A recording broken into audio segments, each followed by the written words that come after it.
Meu nome é Conceição, tenho 74 anos e durante 40 anos guardei um segredo que hoje vou revelar para vocês. Quando descobri meu marido me traindo com a menina de 22 anos, ao invés de chorar e implorar, eu fiz algo que chocou a cidade inteira e que transformou completamente minha vida.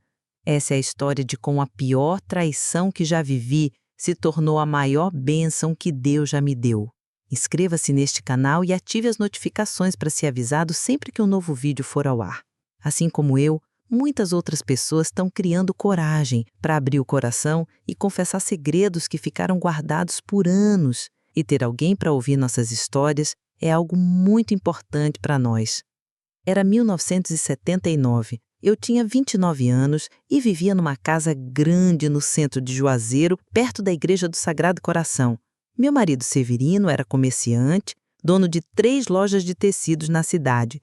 Nós éramos considerados uma família abençoada, sabe? Ele bem-sucedido nos negócios, eu cuidando da casa e dos nossos 4 filhos, Maria das Dores, de 12 anos, José, de 10, Francisca, de 8 e o pequeno João, que mal tinha completado 5 aninhos.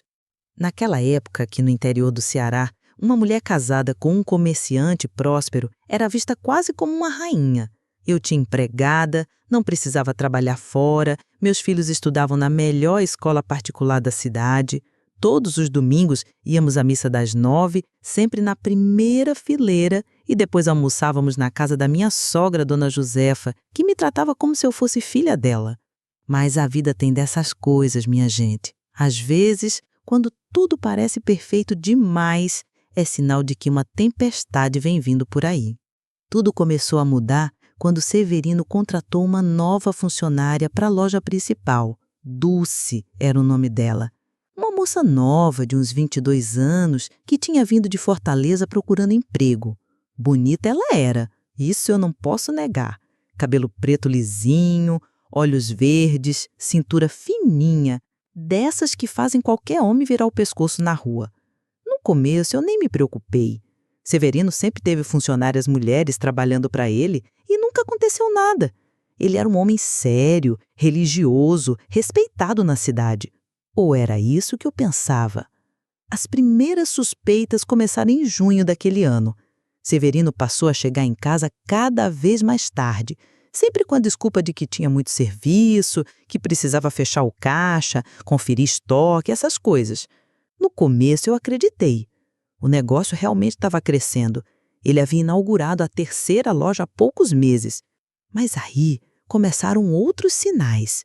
Ele, que sempre foi carinhoso comigo, passou a ser frio, distante, não conversava mais sobre o dia dele, não me perguntava como tinha sido o meu. Na hora do jantar, ficava calado, pensativo. Quando eu tentava puxar assunto, ele respondia que estava cansado, com dor de cabeça.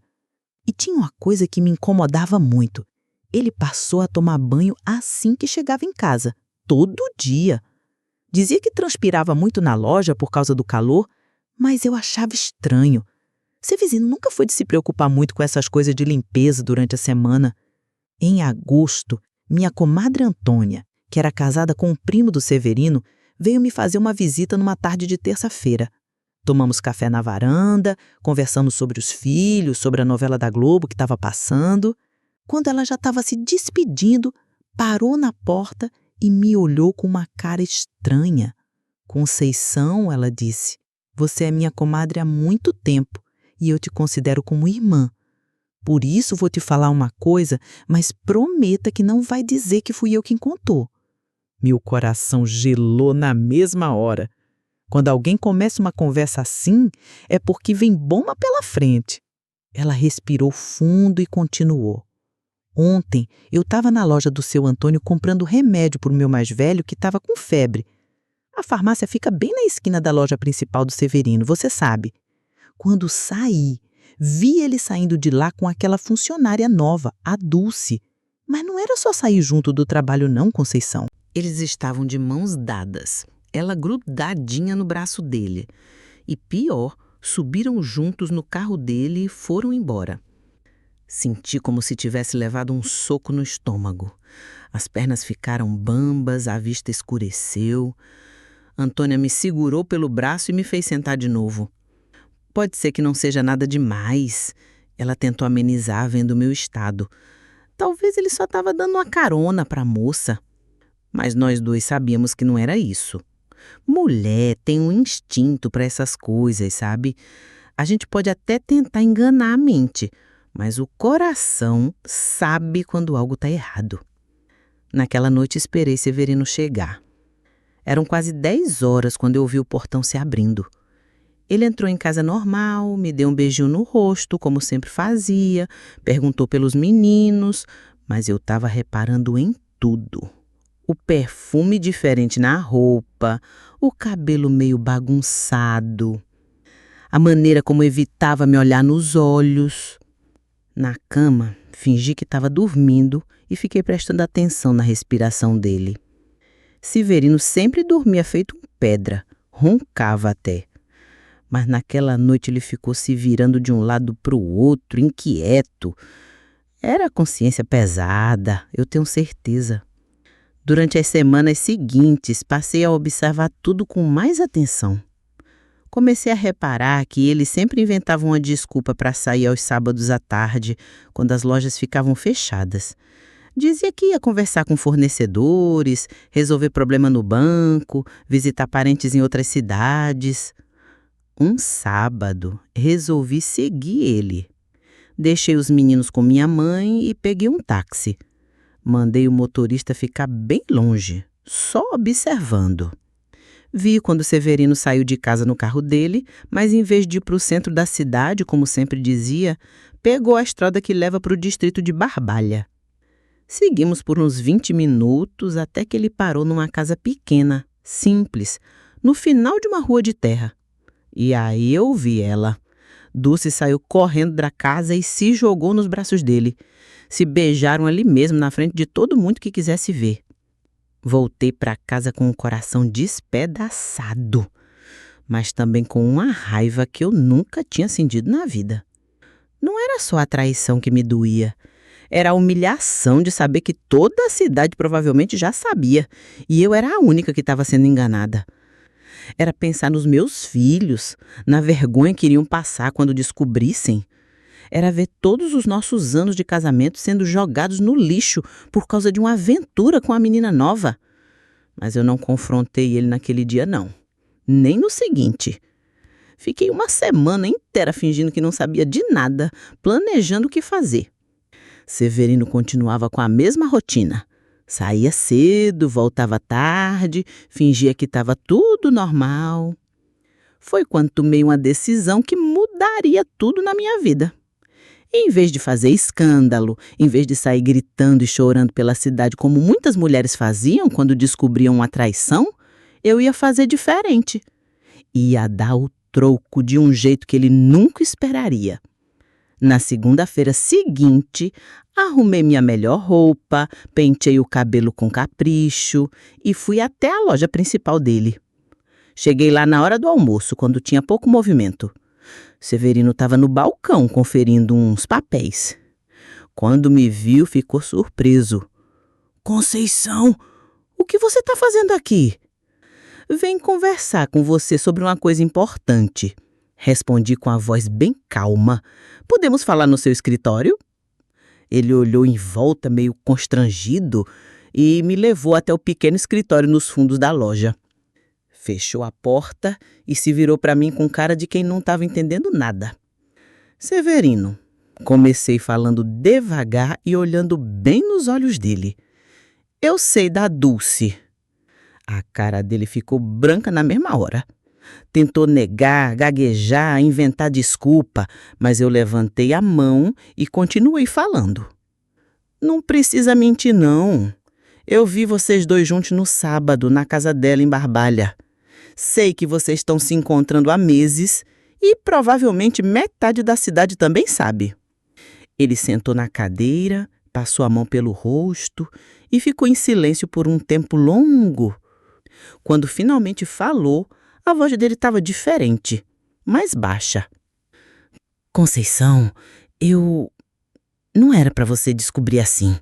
Não era para ninguém se machucar. tarde demais para se preocupar com isso, não acha? Respondi. Mas sabe o que é engraçado, Severino? Eu não vim aqui para fazer escândalo. Não vim chorar, nem implorar para você voltar para casa. Vim comunicar uma decisão.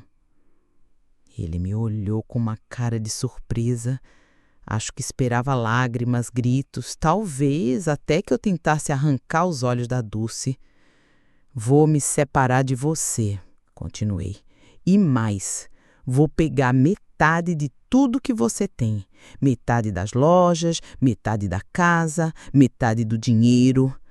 É meu direito e você sabe disso. Pode ficar com sua mocinha, pode fazer o que quiser da sua vida, mas comigo e com meus filhos você não brinca. Conceição, não precisa ser assim, ele tentou argumentar. Podemos conversar, encontrar uma solução. A solução é essa mesma, Severino. Você escolheu ela, agora vai ter que arcar com as consequências. Amanhã de manhã eu vou no advogado começar os papéis da separação. Você tem 3 dias para decidir se quer resolver isso tudo no acordo ou se prefere que vire uma guerra na justiça. Saí da loja, deixando ele ali, boquiaberto. Na rua, minhas pernas tremiam, mas havia uma força dentro de mim que eu nem sabia que existia. Pela primeira vez na vida, eu tinha tomado uma decisão importante sozinha, sem pedir opinião para ninguém, sem chorar, sem me fazer de vítima. Você acredita numa coisa dessas? Me diga aí nos comentários, no seu lugar, o que você teria feito? O advogado que procurei foi Dr. Edmilson, um homem já de idade que era respeitado na cidade e conhecido por defender bem os direitos das mulheres. Quando contei minha situação para ele, ele sorriu de um jeito meio orgulhoso. Dona Conceição, ele disse, a senhora está fazendo a coisa certa. Mulher não tem que aturar desrespeito de homem, não, por mais rico que ele seja. Vamos fazer esses papéis direitinho e garantir que a senhora e seus filhos fiquem bem protegidos. Durante 3 dias, Severino tentou me convencer a mudar de ideia. Chegava em casa com flores, com presentes para os meninos, prometendo que ia terminar tudo com Dulce, que tinha sido só uma bobagem, que me amava e não queria perder a família. Mas eu já tinha decidido. Não era só pela traição, era pelo desrespeito, pela humilhação, por ter me tratado como se eu fosse uma boba que nunca ia descobrir nada e principalmente porque eu tinha percebido uma coisa importante. Durante todos aqueles anos de casamento, eu tinha vivido na sombra dele, era sempre a mulher do Severino, a mãe dos filhos do Severino. Nunca tinha sido apenas Conceição. No final de setembro, assinamos os papéis da separação. Ele ficou com 2 das lojas e a casa onde morávamos. Eu fiquei com a 3ª loja, a maior e mais bem localizada, além de uma quantia boa em dinheiro que daria para eu me sustentar e sustentar os meninos por um bom tempo. A cidade inteira ficou de boca aberta. Ninguém esperava que eu tivesse coragem de me separar e ainda por cima sair dali com patrimônio. As mulheres da minha idade me olhavam com uma mistura de admiração e espanto. Algumas vinham me perguntar como eu tinha conseguido, se não estava com medo, se não ia me arrepender. Mas eu estava aliviada. Pela primeira vez em anos, dormia sossegada, sem ficar imaginando onde meu marido estava, com quem estava, que mentira ia contar quando chegasse em casa. Os meninos, no começo, ficaram meio confusos com toda aquela mudança, principalmente o João, que era o mais novinho. Mas eu expliquei para eles que papai e mamãe ainda iam ser amigos, que eles podiam visitar o pai sempre que quisessem, mas que agora mamãe ia morar numa casa só nossa. Maria das Dores, que já estava ficando mocinha, me surpreendeu um dia quando me disse: "Mãe, eu acho que a senhora fez certo. Eu vi o jeito que o pai tratava a senhora ultimamente, sempre mal-humorado, sempre distante. A senhora merece ser feliz." E foi assim que, aos 30 anos, eu me tornei uma mulher de negócios. A loja que ficou comigo vendia tecidos finos, aviamentos, roupas prontas para mulher moderna que estava começando a surgir até mesmo aqui no interior. No começo foi difícil. Eu não entendia nada de comércio. Nunca tinha lidado com fornecedores. Não sabia como fazer uma promoção, como calcular lucro e prejuízo. Mas eu era teimosa feito uma cabra. E quando punha uma coisa na cabeça, não desistia. Passei aí todos os dias na loja, observar como as funcionárias atendiam, aprender sobre os produtos, conversar com as clientes para entender o que elas queriam comprar. Em poucos meses, já estava mexendo na decoração, trazendo produtos novos, criando formas diferentes de atrair as mulheres da cidade. Comecei a fazer desfiles de moda na praça aos sábados, convidava as senhoras para tomar café na loja enquanto viam os lançamentos. Criei um sistema de crediário que permitia que mulheres de menor poder aquisitivo também pudessem comprar roupas bonitas. E o mais interessante, a loja começou a dar mais lucro do que nunca tinha dado. As outras mulheres comerciantes da cidade passaram a me procurar para pedir conselhos, me convidar para participar de reuniões, me respeitar como empresária. Severino, enquanto isso, estava vivendo sua lua de mel com Dulce. Eles se casaram no civil alguns meses depois da nossa separação. Alugaram uma casa nova longe do centro, tentaram começar a vida nova. Mas os negócios dele começaram a declinar. Talvez fosse porque ele estava mais preocupado com a vida amorosa do que com o trabalho, ou talvez fosse porque muitas clientes preferiram passar a comprar na minha loja depois de saber da história toda. O tempo foi passando e eu fui descobrindo uma Conceição que não sabia que existia. Uma mulher forte, independente, capaz de tomar decisões difíceis e arcar com as consequências. Meus filhos cresceram vendo a mãe trabalhar, se virar sozinha, conquistar respeito na comunidade, e isso foi bom para eles também. Em 1985, 6 anos depois da separação, aconteceu algo que eu jamais esperava. Era uma tarde de quinta-feira. Eu estava na loja organizando o estoque quando uma das funcionárias veio me avisar que tinha um homem querendo falar comigo no balcão. Era Severino. Mas não o Severino próspero e confiante que eu tinha conhecido. Estava magro, com cara de quem não dormia direito há tempos, roupa amarrotada, barba por fazer. Conceição, ele disse, você pode me dar alguns minutos para conversar? Saímos para fora da loja e ficamos ali, na calçada mesmo. Ele olhava para os lados como se tivesse vergonha de ser visto falando comigo. Como estão os meninos? Ele perguntou primeiro. Tão bem, respondi. Maria das Dores já está noiva, quer casar no final do ano. José passou no vestibular para engenharia em Fortaleza, Francisca está terminando o colegial e João já está um rapazinho com 11 anos. Ele sorriu meio triste. Eu gostaria de estar mais presente na vida deles. A escolha foi sua, Severino. Eles sabem onde você mora, podem te procurar quando quiserem. Houve um silêncio constrangedor, até que ele finalmente disse o que tinha vindo falar. Conceição, eu tô passando por umas dificuldades. Os negócios não estão indo bem. Dulce me deixou há 2 meses. Levou tudo que podia levar e foi embora de volta para Fortaleza. Senti uma pontinha de satisfação ouvindo aquilo, mas não demonstrei. Só fiquei esperando ele continuar. As 2 lojas que ficaram comigo estão endividadas. Eu não soube administrar direito e agora os credores estão apertando, ameaçando tomar tudo. E o que você quer de mim? Perguntei, embora já imaginasse a resposta. Queria saber se você não poderia me emprestar um dinheiro, ou talvez fazer uma sociedade comigo de novo. Juntos a gente sempre foi mais forte. Olhei para ele por um longo momento. O homem que um dia tinha me humilhado, que tinha destruído nossa família por causa de uma paixãozinha tola, agora estava ali, na minha frente, pedindo ajuda.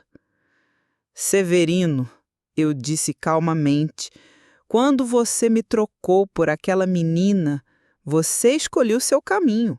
Agora aguente as consequências. Eu reconstruí minha vida do zero, aprendi a me virar sozinha. Criei nossos filhos praticamente sem sua ajuda. Não vou ser eu quem vai te tirar desse buraco que você mesmo cavou. Mas, Conceição, não tem mar não, Severino. E sabe o que é mais triste? Se você tivesse vindo aqui pedir desculpas pelos anos que me fez sofrer, se tivesse vindo falar sobre os filhos, sobre tentar reconquistar o respeito deles, eu talvez te ouvisse. Mas você só veio aqui porque está precisando de dinheiro. Isso me mostra que você não mudou nada. Voltei para dentro da loja e deixei ele ali na calçada. Mais tarde soube por conhecidos que ele teve que vender as 2 lojas para pagar as dívidas e saiu de Juazeiro. Nunca mais soubemos direito para onde foi. Meus filhos cresceram e se tornaram pessoas admiráveis. Maria D'Ardores se casou com um professor, tiveram 3 filhos lindos, que são a alegria da minha velhice. José se formou engenheiro, trabalha numa empresa grande em São Paulo, mas sempre vem me visitar. Francisca virou professora aqui mesmo em Juazeiro, casou com um colega de trabalho e tem 2 meninas. E João, meu caçula, seguiu meus passos no comércio. Hoje administra 2 lojas de material de construção na cidade. A loja que ficou comigo prosperou tanto que pude abrir mais 2 filiais, uma em Crato e outra em Barbalha. Ironicamente, a de Barbalha fica bem perto da casa onde Dulce morou quando estava com Severino. Hoje ela é dirigida pela minha neta mais velha, que se formou em administração. Durante muitos anos eu realmente acreditei que não me casaria de novo. Tive alguns pretendentes ao longo dos anos, homens bons que poderiam ter me dado companhia. Mas eu estava tão focada nos negócios, nos fios, na minha nova vida, que não abria espaço para romance. Até que em 1994, quando eu já tinha 45 anos e achava que essas coisas de paixão era coisa do passado, a vida me surpreendeu de novo. Foi numa feira de negócios em Fortaleza, onde eu tinha ido apresentar minha linha de roupas regionais, que estava fazendo muito sucesso. Era final de tarde, eu estava cansada depois de um dia inteiro de reuniões, quando me esbarrei literalmente num homem alto, de cabelos grisalhos, que carregava uma pasta de couro. "Me desculpe, senhora", ele disse com uma voz grave e um sorriso gentil que me fez sentir borboletas no estômago pela primeira vez em décadas. Imagine só, eu, uma mulher madura, experiente, sentindo como adolescente. O nome dele era Antônio Carlos, mas todos chamavam de Carlinhos. Era viúvo, engenheiro civil de Brasília e estava em Fortaleza a trabalho. Tinha perdido a esposa 2 anos antes, vítima de câncer, e estava tentando reconstruir a vida também. Conversamos por horas naquele hotel, tomando café e falando sobre nossas histórias. Ele ficou impressionado quando eu contei sobre minha trajetória empresarial, sobre como eu tinha criado os filhos sozinha. E eu me senti acolhida pela primeira vez em muito tempo, ouvindo alguém que realmente me entendia e me admirava pelo que eu tinha conquistado.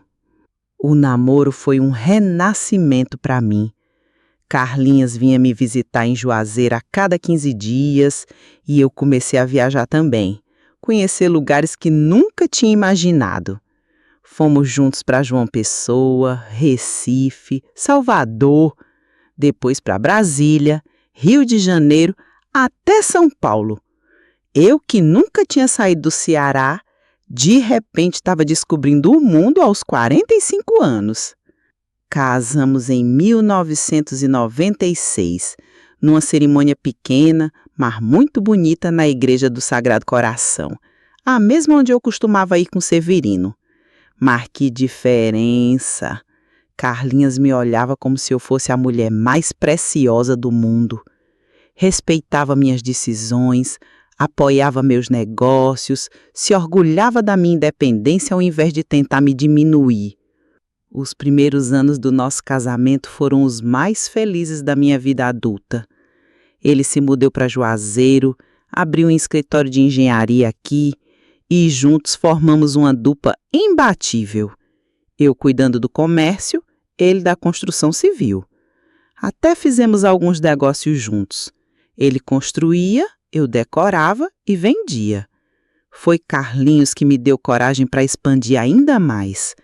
Com o apoio dele, abri lojas em Campina Grande, Caruaru, até uma filial em Recife. Ele me ensinou sobre investimentos, me ajudou a organizar melhor as finanças e juntos construímos um patrimônio sólido. Mas a vida tem dessas ironias cruéis, minha gente. Em 2018, quando eu tinha 69 anos e Carlinhos 71, ele começou a se esquecer de pequenas coisas. No começo, achamos que era idade mesmo, cansaço. Mas foi piorando. O médico deu o diagnóstico que eu mais temia ouvir: Alzheimer. Ver aquele homem maravilhoso que tinha uma memória de elefante, que me contava histórias de obras que tinha feito há décadas e perdendo as lembranças aos poucos, foi a coisa mais dolorosa que já vivi. Pior que a traição do Severino, pior que qualquer humilhação, porque dessa vez eu estava perdendo alguém que realmente me amava. Cuidei dele até o final, em 2020.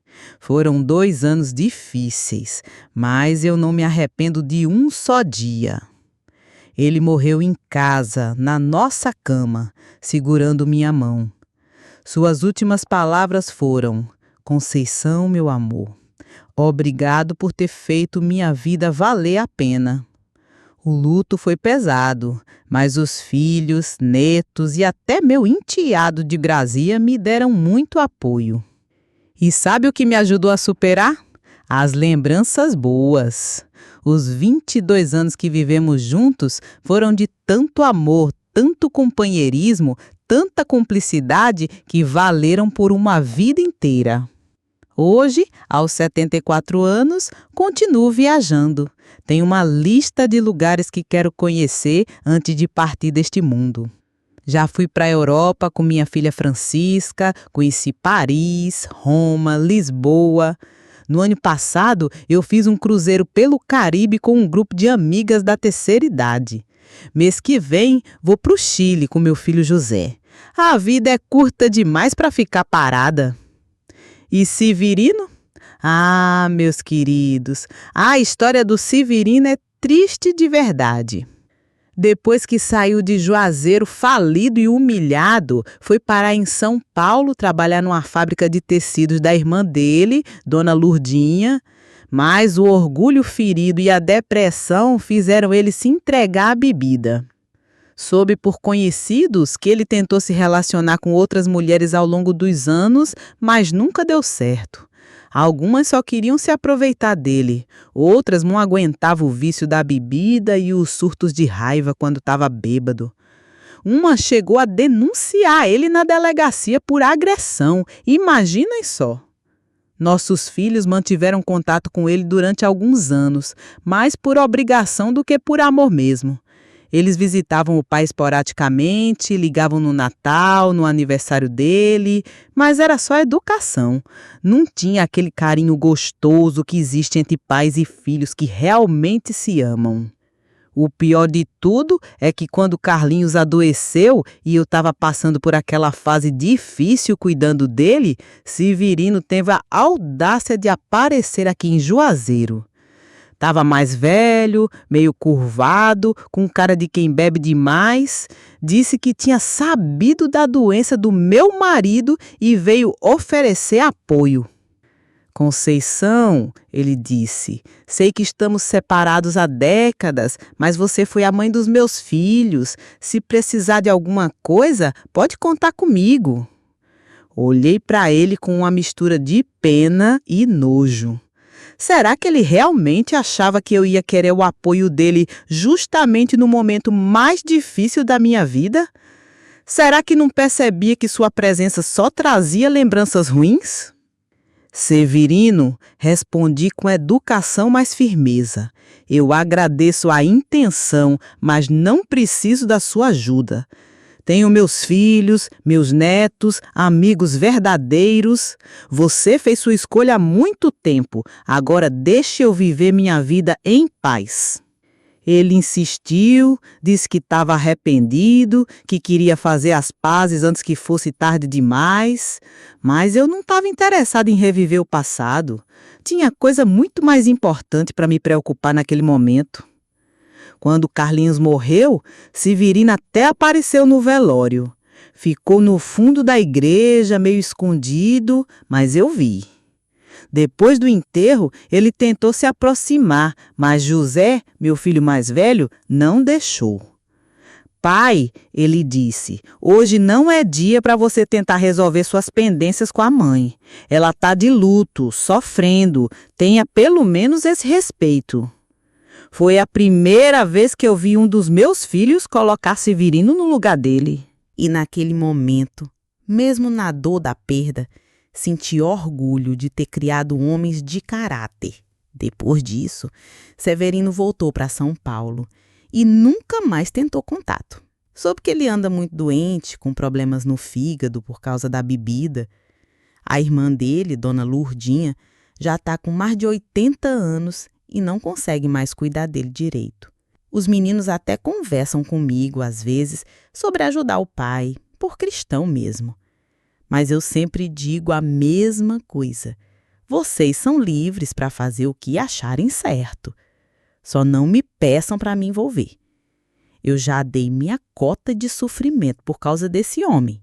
A verdade é que Severino colheu exatamente o que plantou. Perdeu uma família estruturada por causa de uma paixão tola.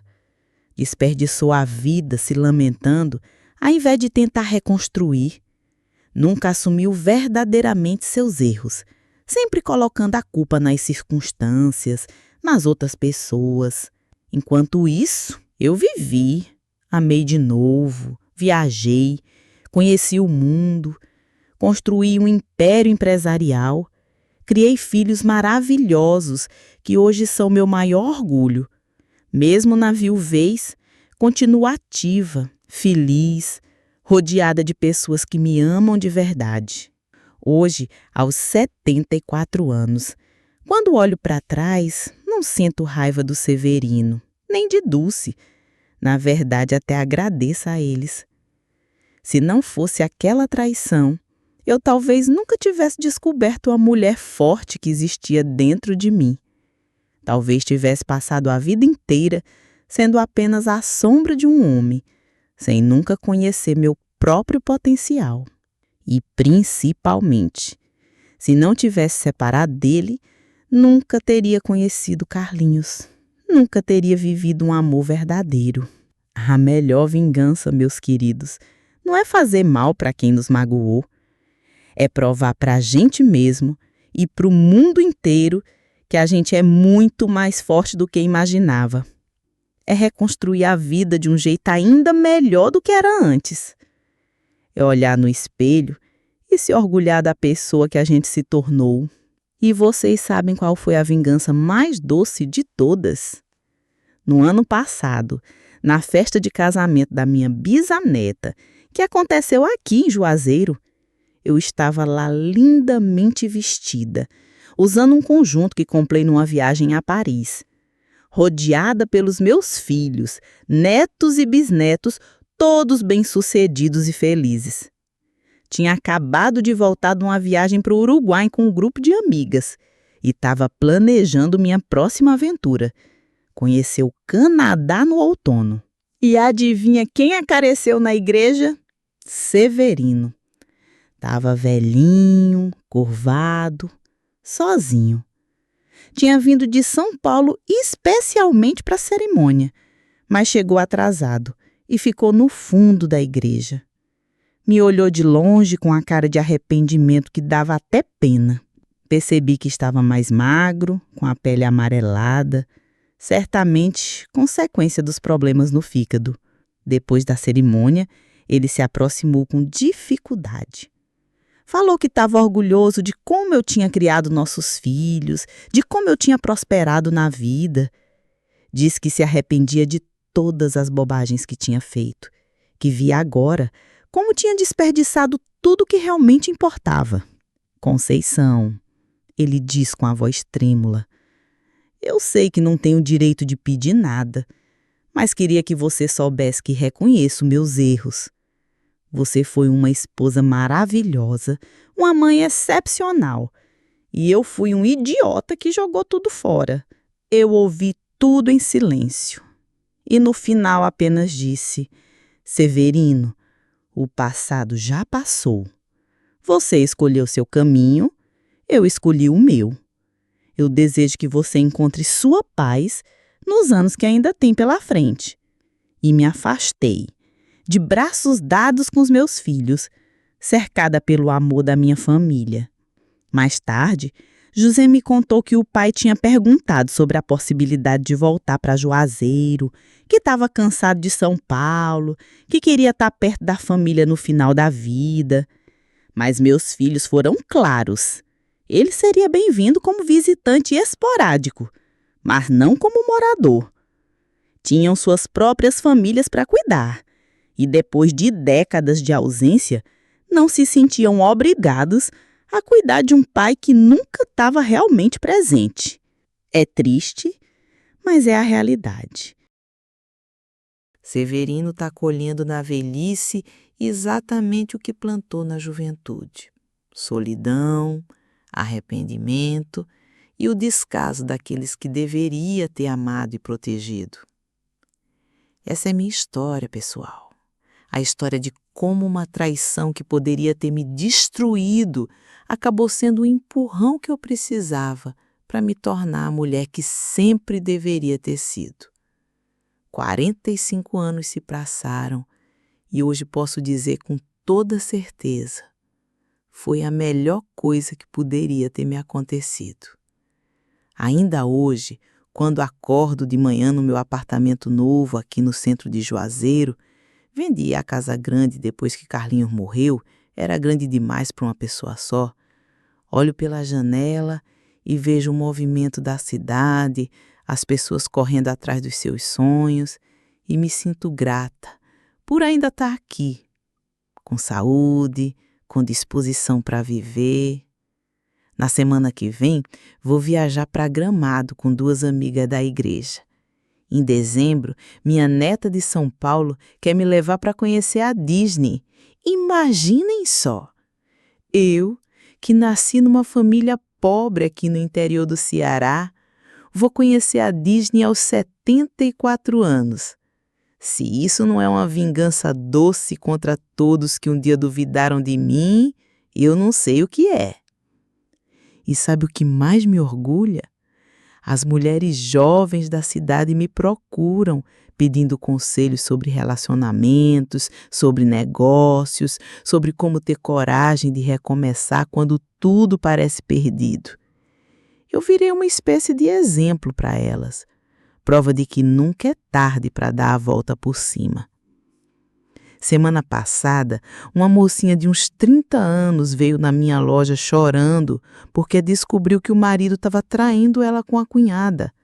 Queria meu conselho sobre o que fazer. Sentei com ela, ofereci um cafezinho e disse exatamente o que vou dizer para vocês que estão me assistindo. Minha filha, a dor da traição é terrível, eu sei, mas ela pode ser o impulso que você precisa para descobrir a mulher forte que existe dentro de você. Não se diminua, não aceite migalhas de amor, não se conforme com menos do que merece e, principalmente, construa sua própria vida, independente de qualquer homem. Porque quando você se ama e se valoriza, só aceita quem realmente merece estar ao seu lado. A menina saiu dali com outros olhos, mais determinada. Meses depois, soube que ela tinha se separado do marido vagabundo, voltado a estudar e montado um salão de beleza que está um sucesso. É assim que a gente planta sementes de transformação na vida das outras mulheres. Mas sabe o que foi mais interessante nessa jornada toda? Como as pessoas da cidade mudaram a forma de me ver ao longo dos anos. No começo, quando me separei do Severino, tinha muito cochicho, muito olhar torto na rua. Algumas comadres da igreja me evitavam, como se separação fosse doença contagiosa. Outras vinham com aquela falsa preocupação. Ai, Conceição, que situação difícil, né? Deus há de dar forças para suportar essa provação. Provação. Como se eu fosse vítima de algum castigo divino. Mas eu entendia. Naquela época, no final dos anos 70, uma mulher separada ainda era vista como fracassada, principalmente aqui no interior. A sociedade esperava que a gente aguentasse tudo calada, que perdoasse qualquer coisa em nome da família. Lembro que uma vez, uns 6 meses depois da separação, eu estava na farmácia comprando remédio para o João que estava gripado, quando escutei 2 senhoras comentando baixinho. Coitada da Conceição, não soube segurar o marido em casa. Se fosse mais dedicada, mais cuidadosa com a aparência, talvez o Severino não tivesse procurado outra. Virei para ela e disse bem alto, para todo mundo escutar. Minha senhora, marido não é cachorro para a gente ter que segurar com coleira. Homem que trai é porque não tem caráter, não porque a mulher dele deixou de ser bonita. E se a senhora acha que o problema é a mulher não se cuidar, então explique para mim por que aquela menina nova também não conseguiu segurar ele. A farmácia inteira ficou em silêncio. As 2 senhoras ficaram vermelhas e saíram rapidinho. Mas eu percebi alguns sorrisos aprovadores, principalmente das mulheres mais novas que estavam ali. Com o tempo, conforme meus negócios foram prosperando, conforme meus filhos foram crescendo bem educados e bem-sucedidos, o discurso mudou. De coitadinha abandonada, eu passei a ser vista como mulher forte, independente. As mesmas pessoas que antes me olhavam com pena passaram a me olhar com respeito. E teve uma situação que marcou muito essa mudança de percepção. Era 1987. Eu já estava bem estabelecida nos negócios, as lojas estavam dando muito lucro. A prefeitura estava organizando a primeira feira de empreendedores de Juazeiro e me convidaram para ser uma das palestrantes principais. Imagine só, eu, que 8 anos antes era vista como uma mulher fracassada, agora estava sendo convidada para falar sobre sucesso empresarial numa feira oficial da cidade. No dia da palestra, o auditório estava lotado. Tinha gente até em pé. Falei sobre minha trajetória, sobre como transformei uma crise pessoal em oportunidade de crescimento. Quando terminei de falar, a plateia se levantou e aplaudiu por mais de 5 minutos. Várias mulheres vieram me procurar depois, querendo saber como tinham coragem de empreender, de sair da zona de conforto. Foi um momento de muita emoção para mim, porque representava o reconhecimento público de tudo que eu tinha conquistado. Mas nem tudo foram flores nessa caminhada não, viu? Teve momentos de muita dificuldade também. Em 1990, por exemplo, enfrentamos uma crise econômica terrível no país, com aquele plano Collor que confiscou o dinheiro de todo mundo. Muitos comerciantes faliram naquela época. Eu também passei por apertos sérios. Durante alguns meses, pensei que ia perder tudo que tinha construído.